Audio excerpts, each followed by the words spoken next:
This channel does not promote any violent, harmful, or illegal activities. All content provided by this channel is meant for an educational purpose only.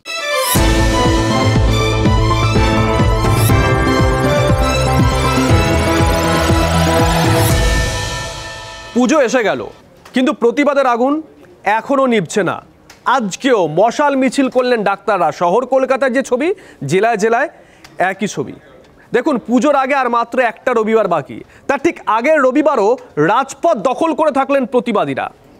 আকাশে বাতাসে একটাই slogan, রাজপথ ছাড়ি নাই, তিলোত্তমার বিচার চাই।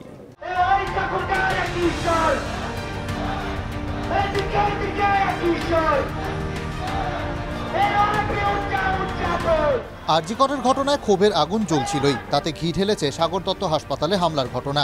তাতে আরও গনগনে হলো প্রতিবাদের মশাল। তিলোত্তমার বিচার এবং রাজ্যের সব হাসপাতালের নিরাপত্তার দাবিতে ফের পথে নামলেন জুনিয়র ডাক্তাররা।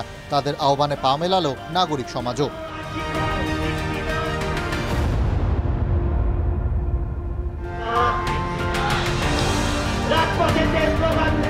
রবিবার সন্ধ্যে নামতেই হাতে হাতে জ্বলে উঠল মশাল, মোমবাতি।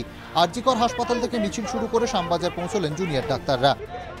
প্রতিবাদের এই আগুন জ্বলছে এবং ততক্ষণ পর্যন্তই জ্বলবে যতক্ষণ না পর্যন্ত তিলোত্তমা বিচার পাবে এবং সমস্ত তিলোত্তমারা সুরক্ষিত হবে। আমরা মনে করি তার মাঝখানে সাগর দত্তর মতন ঘটনা, সিএনএমসির মতন ঘটনা, যেখানে যে সিকিউরিটির প্রশ্ন নিয়ে আমাদের আলোচনা, সেই সিকিউরিটি কম্প্রোমাইজ হতে আমরা দেখলাম।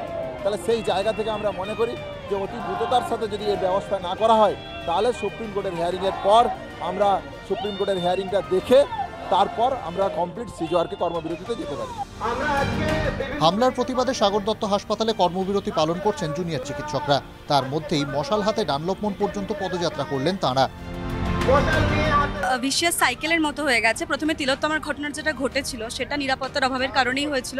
তারপর তিলোত্তমার ঘটনা ঘটলো, আমরা জাস্টিস চাইলাম, সিকিউরিটি চাইলাম, প্রপার সিকিউরিটি পেলাম না বলে আবার একটা ঘটনা ঘটলো, আমাদেরকে আবার মিছিলে নামতে হলো। তারা চাইছেন কর্মক্ষেত্রে তাদের যে নিরাপত্তা, সেই নিরাপত্তা যাতে সুনিশ্চিত করা হয় এবং আরেকদিকে তিলোত্তমার যেন সঠিক বিচার চাই। কলকাতা মেডিকেল কলেজ থেকে জুনিয়র চিকিৎসকদের মশাল মিছিল গেল ধর্মতলা পর্যন্ত। যে একেবারে মোমবাতি যেমন আজকে মশাল, এই মশাল নিয়ে কিন্তু তাদের মিছিল। সমাজে যারা খুন ধর্ষণ করে, যারা মার পেয়েছে, সেই সমাজে উৎসবের আনন্দ বলে কিছু হয় না। তো আগে বিচার চাই, তারপর উৎসব। এসএসকেএম এনআরএস হাসপাতাল থেকে জুনিয়র চিকিৎসকদের মিছিল পৌঁছয় ধর্মতলায়। পুজোর আগে এমন ছবি আগে কখনো দেখেনি কলকাতা।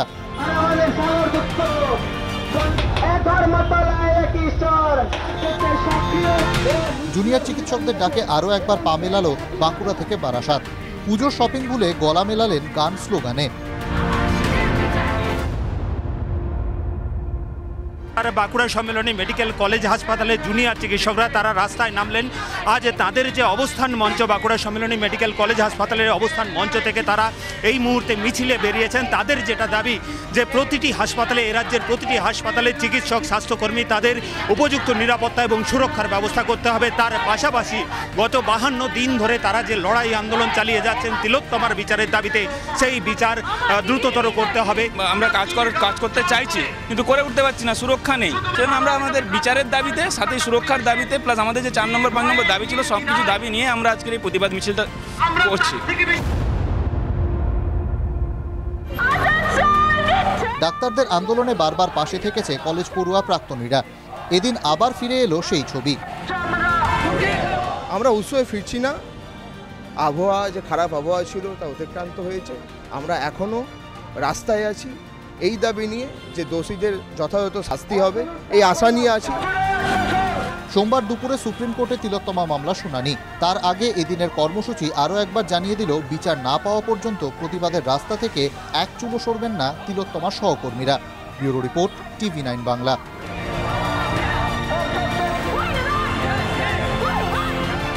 তিলোত্তমার খুন ধর্ষণের পরও সরকারি হাসপাতালে চিকিৎসকদের রেহাই নেই। এবার সাগর দত্ত মেডিকেল কলেজ, সেখানে পেশেন্ট পার্টির হাতে মার খেতে হয়েছে জুনিয়র ডাক্তারদের, এমনটাই অভিযোগ। আর তারপর থেকেই তারা পুরোপুরি কর্মবিরতিতে চলে গেছেন। আজকে তৃতীয় দিন। আগামীকাল সন্ধ্যের পর থেকে রাজ্য জুড়ে কর্মবিরতির ডাক দিয়েছে জুনিয়র ডক্টর ফ্রন্ট। আর সিনিয়র ডাক্তাররা ডক্টর সুবর্ণ গোস্বামী তিনি দাবি করছেন সিনিয়র ডাক্তাররা এখনো যে কর্মবিরতিতে যাননি এটা রাজ্য সরকারের সৌভাগ্য।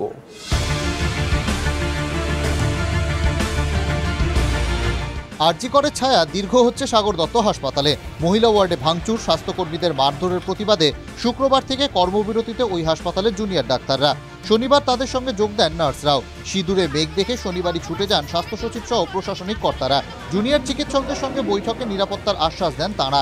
তার কিছুটা নমুনা দেখা যায় রবিবার সকাল থেকে। হাসপাতালের আউটপোস্টে পুলিশ কর্মীর সংখ্যা 28 থেকে বাড়িয়ে করা হয় 44। বসেছে নতুন সিসি ক্যামেরাও। যারা আন্দোলনরত জুনিয়র চিকিৎসকরা রয়েছেন তারা কিন্তু সম্পূর্ণরূপে যে আশ্বস্ত তা কিন্তু নয়। তাদের যেটা বক্তব্য, যেদিন ঘটনা ঘটে অর্থাৎ শুক্রবার বিকালে, ঘটনার পরেই কিন্তু খুব অল্প সময়ের মধ্যে সেখানে পুলিশ পৌঁছে গিয়েছিল, এমনকি র্যাফের বাহিনী পৌঁছে যায় এবং তাদের সামনেই কিন্তু হাসপাতালের যারা নার্সিং স্টাফ থেকে শুরু করে জুনিয়র ডাক্তার বা ইন্টার্নরা ছিলেন তাদেরকে হেনস্থার মুখোমুখি হতে হয়েছিল। অর্থাৎ পুলিশকর্মী শুধুমাত্র মোতায়েন করলেই নয়, তাদের যেটা দাবি পুলিশকে আরও সক্রিয় হতে হবে। পুলিশ পার্সোনেলের অভাব এটা কিন্তু কখনোই নয়। যেটা অভাব হচ্ছে সেটা হচ্ছে প্রপার সার্ভিলিয়েন্স, একটা এসওপি মানে স্ট্যান্ডার্ড অপারেটিং প্রসিডিওরের ওনাদের অভাব আছে। কাজেই পুলিশ পার্সোনেল ইনক্রিজ করে আমার মনে হয় না যে এই মুহূর্তে যে সিচুয়েশনটা দাঁড়িয়ে আছে সেখানে সিকিউরিটি বাড়ানো যাবে। ঘটনা তো আটকাতে পারলেন না, ঘটনা তো আটকানোর কথা আপনাদের পুলিশ কর্মীদের দিয়ে। ঘটনা ঘটে যাওয়ার পর পুলিশ 44 জন দিলেন না 144 জন দিলেন, তাই দিয়ে কি যায় আসে? শাসক দল তারা পরিকল্পনাই করেছেন যে চিকিৎসকদের আমরা ভয় দেখাবো, মারধর করব, তো তার বিরুদ্ধে চিকিৎসকরা আন্দোলন করবেন। সুপ্রিম কোর্টের কাছে চিকিৎসকদের নিরাপত্তার ব্যাপারটাই বিবেচিত হচ্ছে, তদন্তের বিষয়টা সুপ্রিম কোর্টের কাছে নেই, তো সেক্ষেত্রে এটা সুপ্রিম কোর্টকে জানাবেন। আন্দোলনের প্রথম দিন থেকে রাজনীতির ছোঁয়াচ এড়িয়ে চলার চেষ্টা করেছেন জুনিয়র ডাক্তাররা। রবিবারও তার ব্যতিক্রম হলো না। সাগর দত্তে এসে গো ব্যাক শুনতে হলো প্রদেশ কংগ্রেসের নতুন সভাপতি শুভঙ্কর সরকারকে।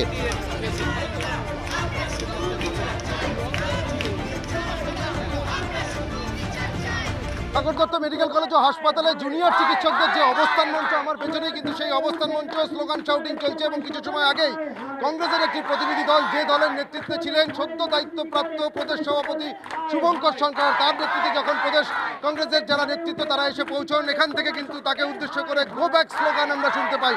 এবং আন্দোলনরত জুনিয়র চিকিৎসকদের যেটা স্পষ্ট বক্তব্য, তাদের এই আন্দোলনের সঙ্গে তারা কোনো রকম রাজনীতির রং মেশাতে চান না। 52তম দিনে আসা, যেখানে সাগর দত্তের ওপর একটা ঘটনা ঘটে গেছে, সেই মাথায় আসা, এতদিন পরে ওনারা সাধারণ জনগণ হিসেবে এসছে, এই জিনিসটা মানতে কিন্তু আমাদের একটু বাধা হয়।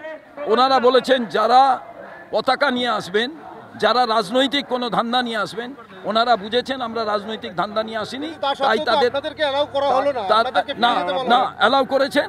আমি তাদের মঞ্চের কাছে গেছি, কিন্তু মঞ্চে বসাটা ঠিক নয়, তার কারণ আমি তো অবস্থানে থাকছি না। রবিবার 3 দিনে পড়ল সাগর দত্তের জুনিয়র চিকিৎসকদের আন্দোলন। তাদের অবস্থান স্পষ্ট, নিরাপত্তা সহ 10 দফা দাবি পূরণ না হওয়া পর্যন্ত কাজে ফিরবেন না তারা। রবিবার ছুটির দিন হওয়ায় সেভাবে হয়তো রোগীদের ভিড়ের চাপ দেখতে পাওয়া যাচ্ছে না, তবে এমার্জেন্সি পরিষেবাকে স্বাভাবিক রাখার জন্য হাসপাতালের যারা সিনিয়র চিকিৎসকরা রয়েছেন তারাই কিন্তু সেই পরিষেবা দিচ্ছেন।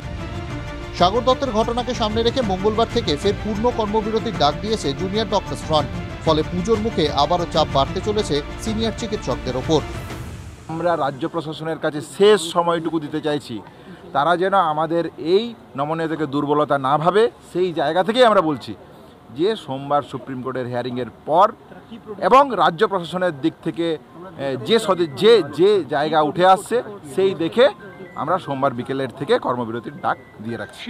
তারা হচ্ছে যে নিরাপত্তা সরকার দেবে না, মিথ্যে কথা বলবেন, তারা সুপ্রিম কোর্টে মিটিং ডেকে তারা প্রতারণা করবেন, 7 দিনে করে দিচ্ছি, 14 দিনে করে দিচ্ছি, আর তারপরে তাদেরকে কাজ করতে বলেন কোন অধিকারে? ওনারা কর্মবিরতিটাই এখানে স্বাভাবিক, কর্ম যে করছেন এটাই ওনাদের সিনিয়র ডাক্তাররা, তারা যে এখনো কর্মবিরতি ডাকেননি, এটা সরকারের জানবেন যে অনেক সৌভাগ্য আর কি। সিনিয়র ডাক্তাররাও হচ্ছে যে আজকে যা পরিস্থিতি এসছে, সিনিয়র ডাক্তারদেরও যে কোনো দিন কর্মবিরতি করতে হতে পারে। হাতে আর মাত্র কয়েক ঘন্টা। হাসপাতালের সার্বিক নিরাপত্তা নিয়ে সুপ্রিম কোর্টে রাজ্য সরকার কি জানায় তার উপর নির্ভর করছে জুনিয়র চিকিৎসকদের আন্দোলনের গতি প্রকৃতি। ক্যামেরায় অমিতের সঙ্গে সুপ্রিয় গুহ, রিপোর্ট TV9 বাংলা। হয় হুমকি, হয় হুমায়ুন। এই হুমকি আর হুমায়ুন এখন যেন সমার্থক শব্দ হয়ে গিয়েছে। তিনি মুখ খোলা মানেই বিতর্ক, তিনি মুখ খোলা মানেই হুমকি। দলের নির্দেশ উড়িয়ে ফের একবার হুমকি দিতে দেখা গেল ভরতপুরের তৃণমূল বিধায়ককে। এবার তার নিশানায় জুনিয়র চিকিৎসকরা, এমনকি দলের নির্দেশও তাকে দমিয়ে রাখতে পারল না। এইসব ডাক্তার, এইসব 50টা ডাক্তারের ঘরে ঢুকাতে আমার 2 মিনিট লাগে। যত মহামিছিল করবে, এরা যদি 1000 লোকের মিছিল করে, আমি তারপরের দিন 5000 লোকের মিছিল করবো, যে ওদেরকে ঘিরে ওখানে রেখে দেবো মেডিকেল কলেজ। ভরতপুরের তৃণমূল বিধায়কের মাত্রা জ্ঞান আছে এটা কেউ হলফ করে বলতে পারবেন না। তার যথেষ্ট কারণও আছে। আরও একটা উদাহরণ পাওয়া গেল শনিবার। জুনিয়র ডাক্তারদের মেরে ঘরে ঢুকিয়ে দেওয়া বা মেডিকেল কলেজ ঘেরাও, সবকিছুই তার কাছে নস্যি। তাই তো তার সঙ্গে যেন কেউ পাঙ্গা না নেয়, মন্তব্য তৃণমূল বিধায়কের। তাতে জেল খাটতে হলেও হয়নি হুমায়ুনের। সিপিএমেরা বলে শুধু এই কথা বলার জন্য 81 দিন জেল খেটেছি, তা হুমায়ুন কবির মরে গেছে, আবার খাটবো। আর জেল যখন খাটবো তখন তার জেল খাটার মতন পরিমাপ বুঝিয়ে দিতে হবে। যারা পাঙ্গা নিতে আসছে তাদেরকে তো বুঝিয়ে দেবো। কিন্তু কেন এতটা চটলেন হুমায়ুন? কিছুদিন আগে জুনিয়র ডাক্তারদের হুঁশিয়ারি দিয়েছিলেন তিনি। তার পাল্টা হিসেবে বহরমপুর থানায় এফআইআর করেন চিকিৎসক দেবাংশু ঘোষ। এটাই হুমায়ুনের রাগের কারণ। তার বিরুদ্ধে এফআইআর, এত বড় সাহস!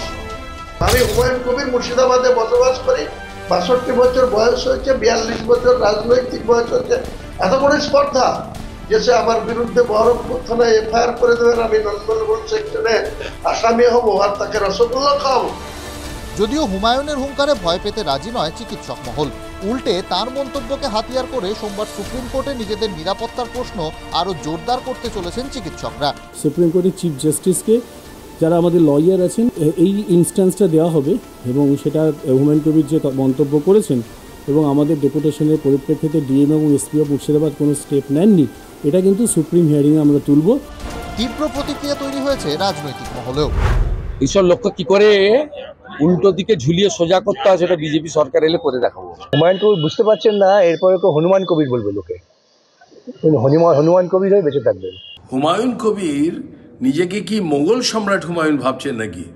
আর ওনাদের নেতৃত্ব থেকে উনি পাওয়ারফুল বেশি হয়ে গেলেন। বিরোধীরা সুর চড়াচ্ছে, আন্দোলনকারী চিকিৎসকরা আইনি পথে হাঁটছেন। শাসক দল কি বলছে তাদের বিধায়ককে নিয়ে? শব্দবন্ধ, শব্দ চয়ন, এসবের ক্ষেত্রে সতর্ক থাকা উচিত, মাত্রাজ্ঞান থাকা উচিত এবং সেই মাত্রাটা এসব বিষয়ে অত্যন্ত গুরুত্বপূর্ণ। সুর, স্বর এবং শব্দ আমাদের সতর্কভাবে প্রয়োগ করা উচিত। মাত্রা ছাড়া বিতর্কিত মন্তব্য করে নিজের দল ও সরকারকে আরও বিড়ম্বনায় ফেলছেন হুমায়ুন। তিলোত্তমাকে নিয়ে স্বল্প দৈর্ঘ্যের ছবি বানিয়ে দলের রোষের মুখে রাজন্যা প্রান্তিক। অথচ ডাক্তারদের বারবার হুমকি দিয়েও পার পেয়ে যাচ্ছেন তৃণমূল বিধায়ক। কেন? ভরতপুরের বিধায়কের বিরুদ্ধে কি কোনো ব্যবস্থা নেবে তৃণমূল? কৌশিক ঘোষের রিপোর্ট, TV9 বাংলা। তিলোত্তমা খুন ধর্ষণ কাণ্ডে আগামীকাল সুপ্রিম কোর্টে শুনানি রয়েছে, আপনারা জানেন। আগামীকালই সিবিআই এর তরফ থেকে তৃতীয় স্ট্যাটাস রিপোর্ট জমা পড়তে চলেছে। এবার প্রশ্ন হচ্ছে, এই স্ট্যাটাস রিপোর্টে কি থাকতে পারে বা বলা হলো কি থাকতে পারে। এখনো পর্যন্ত যেটা জানা যাচ্ছে সেটা হলো এই স্ট্যাটাস রিপোর্টে তদন্তের বেশ কিছু জায়গায় ত্রুটি রয়েছে। হ্যাঁ, ত্রুটি রয়েছে। এই বিষয়টা সিবিআই এর তরফ থেকে জানানো হতে পারে। আরও একটা বিষয় আরও একবার সামনে আসবে বলে এখনো পর্যন্ত সূত্র মারফত জানা যাচ্ছে, যেটাকে আমরা কানাঘুষোও বলতে পারি, তা হলো পুলিশের ভূমিকা। এই পুলিশের ভূমিকা এই গোটা ঘটনায় প্রশ্নের মুখে পড়তে চলেছে আরও একবার আগামীকাল যদি শুনানি হয়।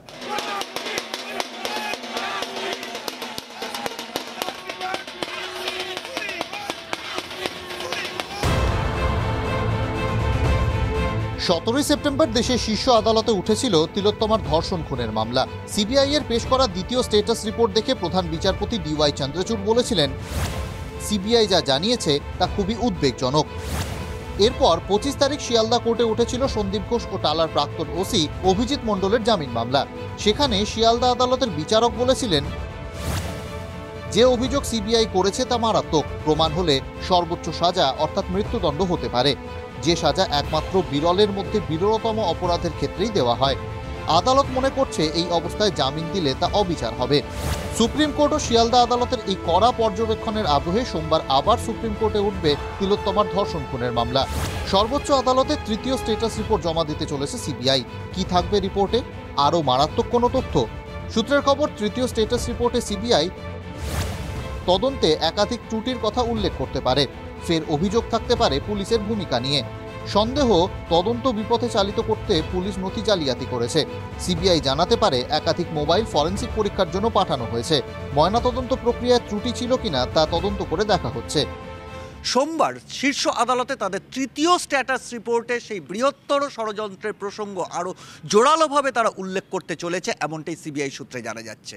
এবং সেই বৃহত্তর ষড়যন্ত্রের অংশ হিসেবে কি কি তথ্য প্রমাণ লোপাট করা হয়েছে, কাদের নির্দেশে করা হয়েছে এবং এর পেছনে মূল মোটিভ কি, সেগুলো খুঁজে বের করতে তাদের যে আরও বেশ কিছুদিন সময় লাগবে তেমনটাই কিন্তু ইঙ্গিত রয়েছে সেই স্ট্যাটাস রিপোর্টে।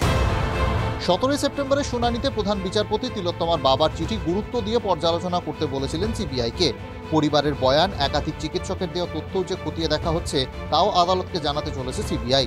কিন্তু সাধারণ মানুষের প্রশ্ন, মাথা কে বা কারা আসল অপরাধী? সেই প্রশ্নের কোনো উত্তর তদন্তকারীদের রিপোর্টে আদৌ উঠে আসে কিনা সেটাই দেখার অপেক্ষায় তিলোত্তমার বিচারের দাবিতে আওয়াজ তোলা আম আদমি। সিজার মণ্ডলের রিপোর্ট, TV9 বাংলা। দেখুন, নিরাপত্তার ফাঁক না থাকলে তিলোত্তমার এমন নৃশংস পরিণতি হতো না।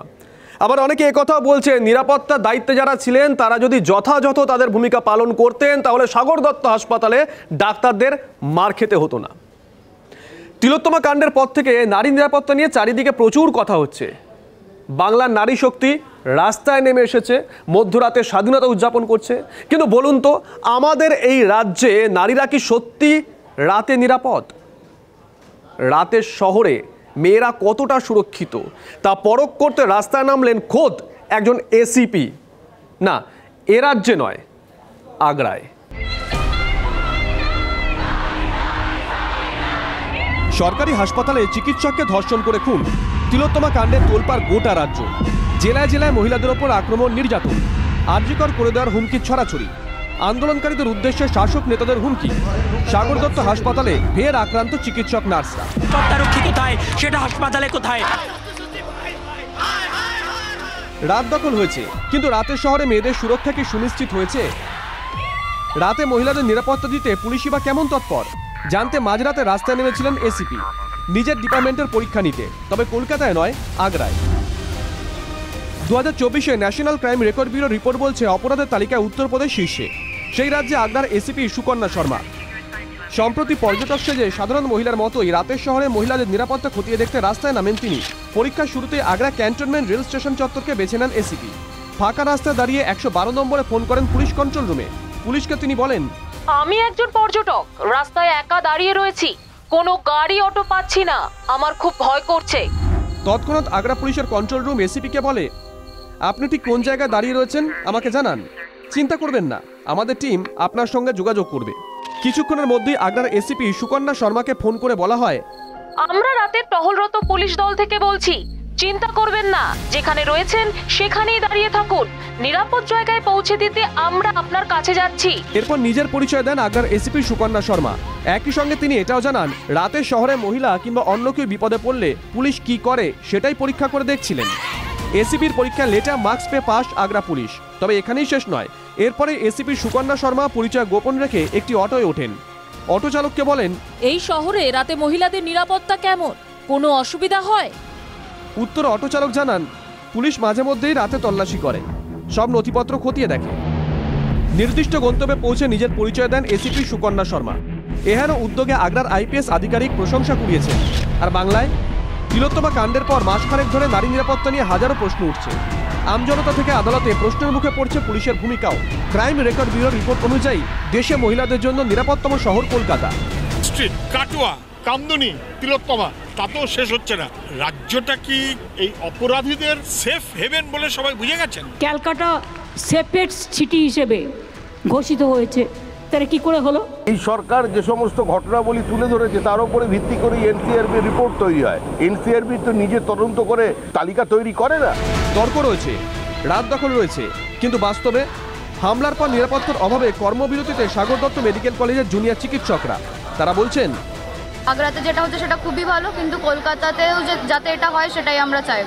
দাঁড়িয়ে দাঁড়িয়ে যখন কোনো একটা ঘটনা ঘটে যাচ্ছে সে টাইম পুলিশ দাঁড়িয়ে দর্শক হবে, এটা পুলিশের কাছ থেকে কখনোই আমরা এক্সপেক্ট করি না। তো ডেফিনেটলি ওয়ার্থ অ্যাপ্রিসিয়েটিং, খুবই ভালো একটা উদ্যোগ। এখানে যদি এরকম কিছু করা হয় তাহলে তো প্রচণ্ড খুবই ভালো হবে, কিন্তু তার কোনো নমুনাই আমরা চোখে দেখতে পাচ্ছি না। আমরা এই যে আমাদের যে ঘটনাটা ঘটেছে পরশু দিনে, পুলিশ কিন্তু প্রেজেন্ট ছিল, কিন্তু police was absolutely inefficient to control the mob. প্রশাসনের আশ্বাস যেমন রয়েছে তেমনই অভিযোগও রয়েছে বিস্তর। আগ্রার এসিপি রাস্তায় নেমেছেন, বাংলার পুলিশ তারা কি আস্থা ফিরে পাবে? Bureau report, TV9 Bangla. তিলোত্তমা প্রতিবাদে বারবার চর্চায় উঠে এসেছে শিরদাঁড়া। আপনাদের নিশ্চয়ই মনে আছে জুনিয়র চিকিৎসকরা লালবাজারে গিয়ে শিরদাঁড়া দিয়ে এসেছিলেন, আর সেই ভাবনাকেই কাজে লাগিয়ে বেলেঘাটার একটি পুজো কমিটি তারা থিম হিসেবে এই শিরদাঁড়াকে বেছে নিয়েছিল। কিন্তু হঠাৎ কিসের চাপে বা কী কারণে তাদের পরিকল্পনায় বদল? কারণ সেই শিরদাঁড়াই এখন পড়ে রয়েছে পুজো মণ্ডপের পেছনে। কি হলো বলুন তো? ঠিক কী কারণে এই পুজো কমিটির শিরদাঁড়া ভেঙে গেল?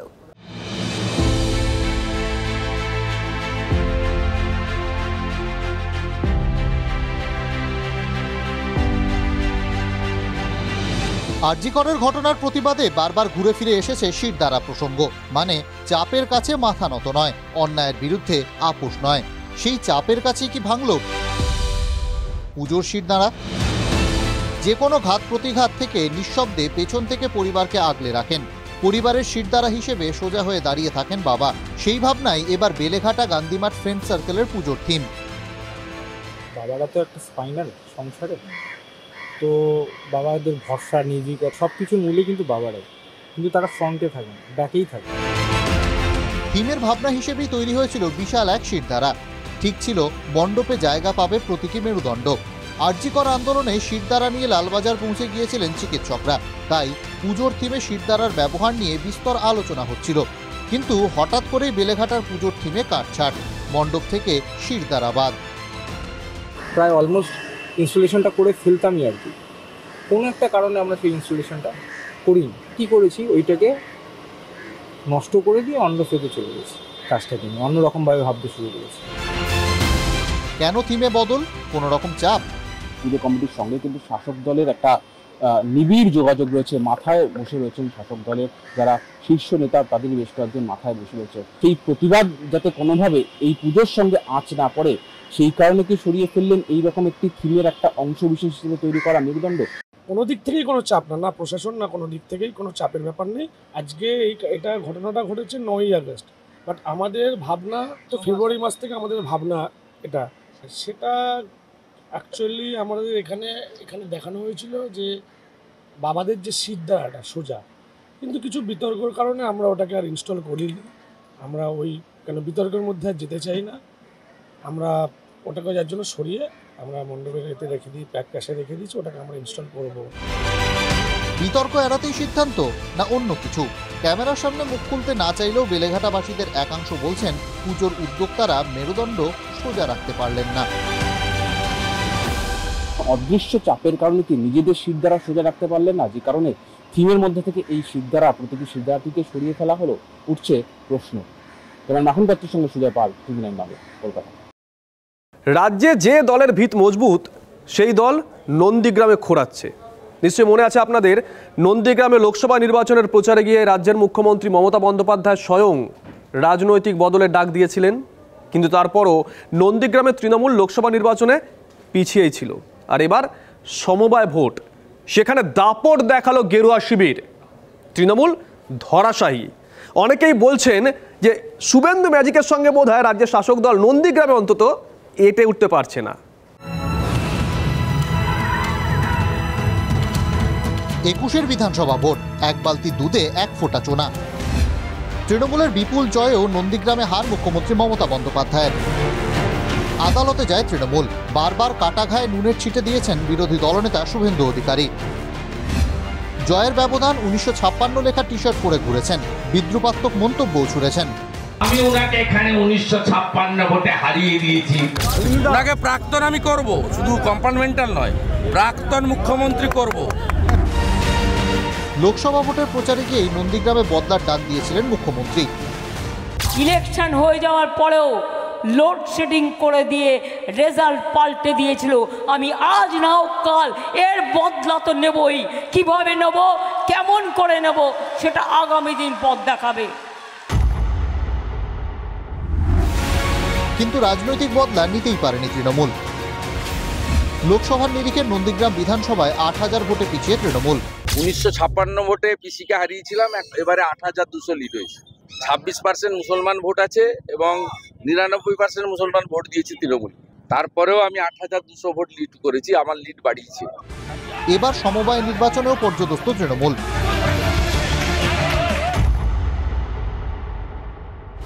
নন্দীগ্রামের মোহাম্মদপুর সমবায় সমিতিতে 9টি আসনের মধ্যে 9টিতেই জয়ী বিজেপি। তৃণমূল কংগ্রেস 9টি আসনের প্রার্থী দিলেও তারা খাতা খুলতে পারেনি।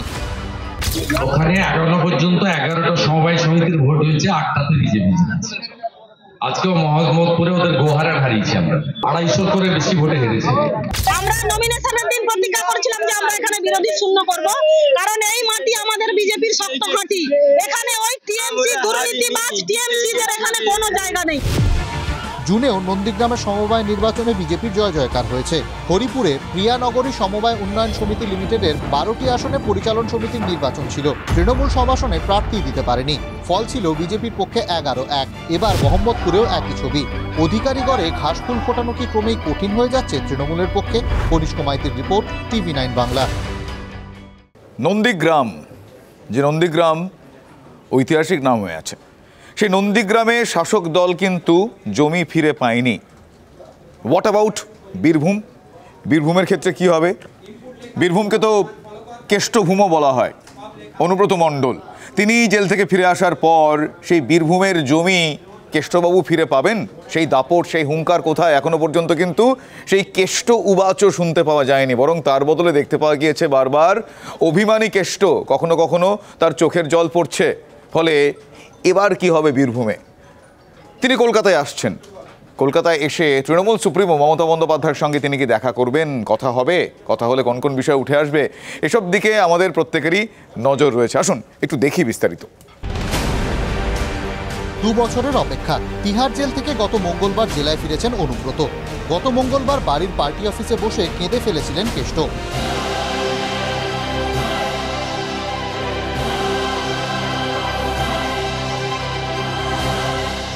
আবার কাঁদলেন।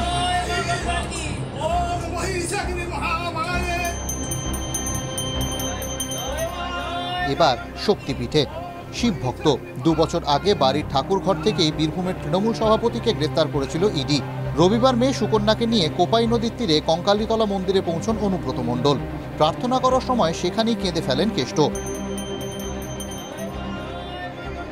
পুজো দিয়ে বেরিয়ে কেষ্ট মণ্ডল বলেন, কঙ্কালী মায়ের এখানে যা সেজেছে, যেগুলো বাকি আছে দেয়ালির পর সব করবো। নিজের মেয়ে দিলাম, সুতপা পাল দিলাম, আমার স্ত্রীর নামে দিলাম অভিষেক মমতা ব্যানার্জি। 24শে সেপ্টেম্বর জেলায় ফেরেন অনুব্রত। ঘটনাচক্রে সেদিনই বীরভূমে ছিলেন মুখ্যমন্ত্রীও। নিচুপট্টির বাড়ি থেকে গীতাঞ্জলি স্টেডিয়াম, মাঝের দূরত্ব মেরে কেটে 3.5 কিলোমিটার। জল্পনা ছিল, কিন্তু গত মঙ্গলবার মমতা অনুব্রত সাক্ষাৎ হয়নি। সূত্রের খবর, চিকিৎসা করাতে রবিবার কলকাতায় অনুব্রত মণ্ডল। উত্তরবঙ্গ সফর সেরে মুখ্যমন্ত্রী ফিরলে কলকাতায় কি বহু প্রতীক্ষিত সেই সাক্ষাৎ হবে? যাই তার মুখ্যমন্ত্রীর সাথে দেখা করবেন দাদা? অভিষেক বন্দ্যোপাধ্যায়ের সাথে দেখা করবেন নাকি? আমি নিশ্চয়ই দেখা করবো সবারই সঙ্গে, কিন্তু এইবারই নয়। আমার ঘরে দুর্গা ঠাকুর আছে, আমি ডাক্তার ট্রিটমেন্ট করিয়ে আমি চলে আসবো। হিমাদ্রি মণ্ডলের রিপোর্ট, TV9 বাংলা।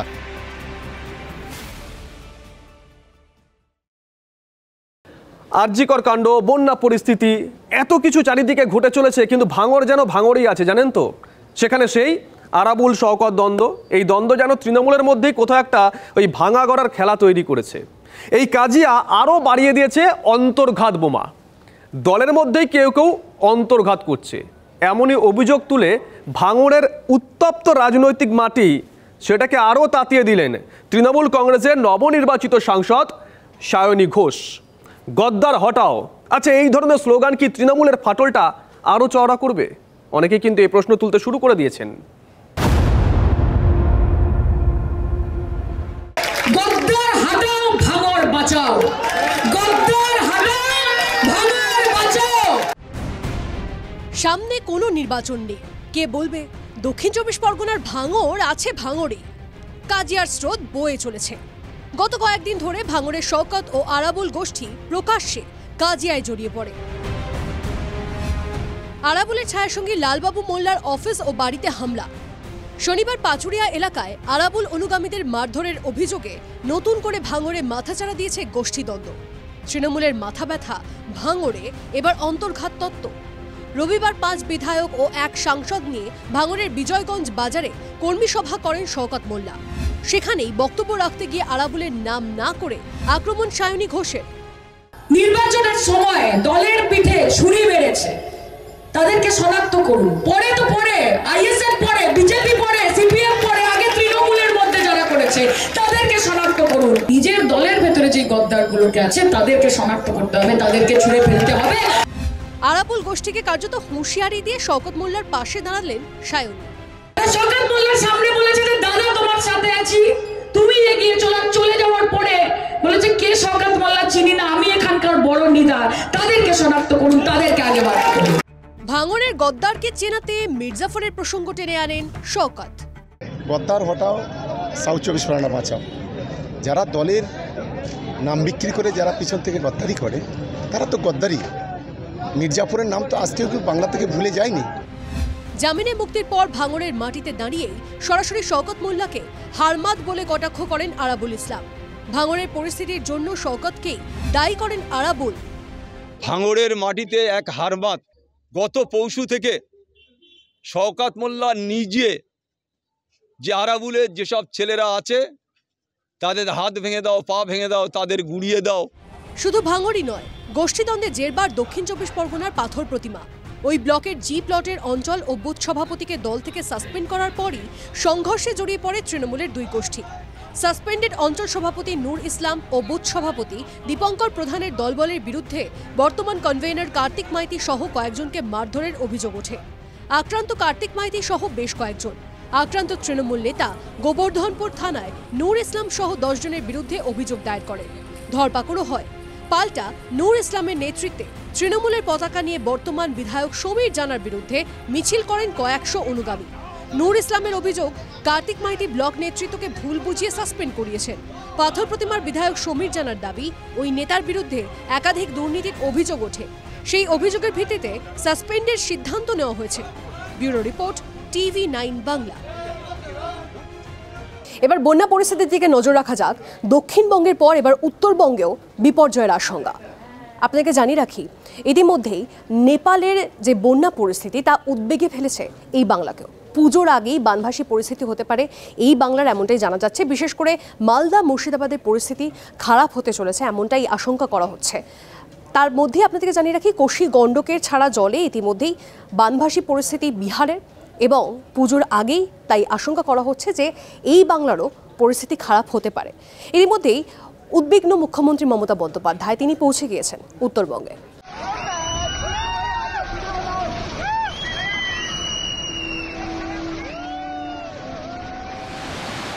বৃষ্টি, বন্যা, ধসে বিপর্যস্ত নেপাল।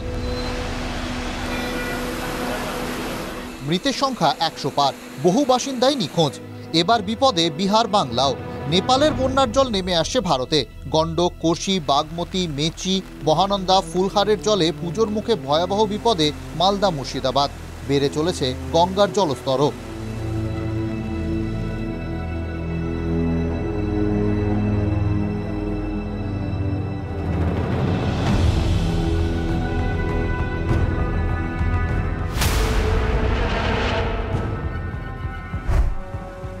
সপ্তাহখানেক আগেই বন্যায় ভেসেছে দক্ষিণবঙ্গ।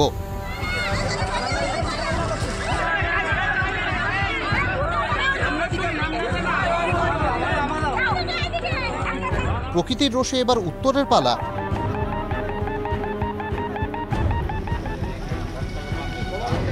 বিধ্বস্ত দার্জিলিং, কালিম্পং, সিকিম। রবিবার বৃষ্টি কমলেও রেহাই নেই, নেপালে বন্যার জের। 6 লক্ষ কিউসেক হারে জল ছেড়েছে কোশি নদীর বাঁধ। 5 লক্ষ কিউসেক হারে জল ছেড়েছে গণ্ডকের বাঁধ। পরিস্থিতি খতিয়ে দেখতে উত্তরবঙ্গে মুখ্যমন্ত্রী মমতা বন্দ্যোপাধ্যায়। উত্তরবঙ্গে নেপাল থেকে কোশি নদীর জল ছেড়ে দিয়েছে কালকে 5 লাখ কিউসেক টন। ফলে ওই জলটা আসছে বিহার হয়ে বাংলায়, গঙ্গায় ঢুকছে। পরিস্থিতি মোটেই ভালো নয়। গঙ্গার জলে 1.5 মাস ধরে জলবন্দী ভূতনি। ফুলহারের জলে প্লাবিত রতুয়া মানিকচকের একটা বড় অংশ। মহানন্দার জলে ডুবতে শুরু করেছে ইংরেজ বাজারও।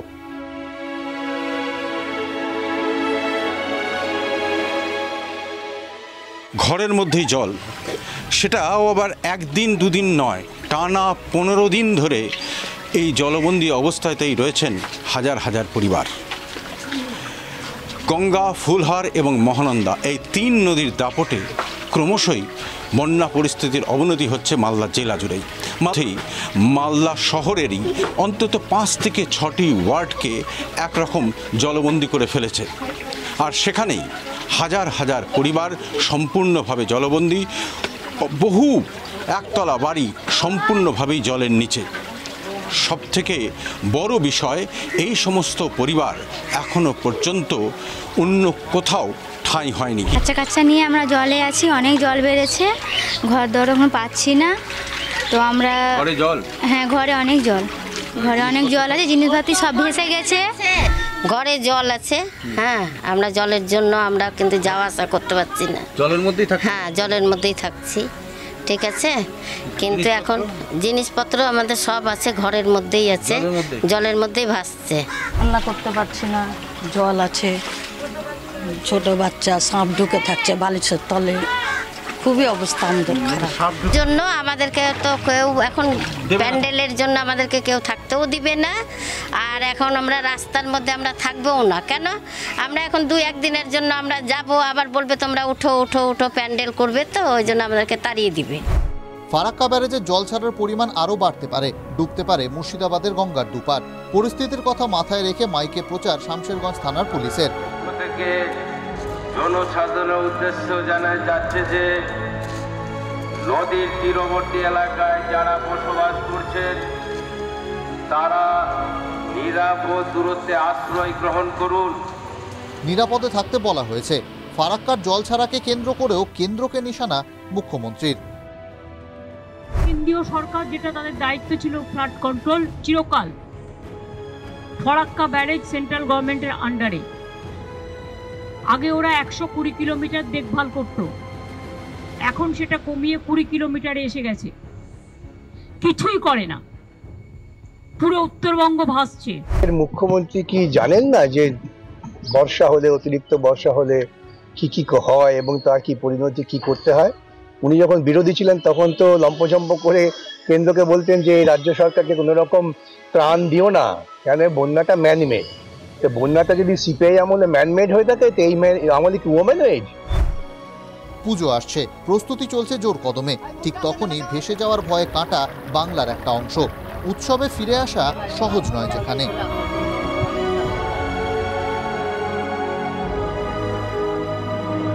Bureau report, TV9 Bangla.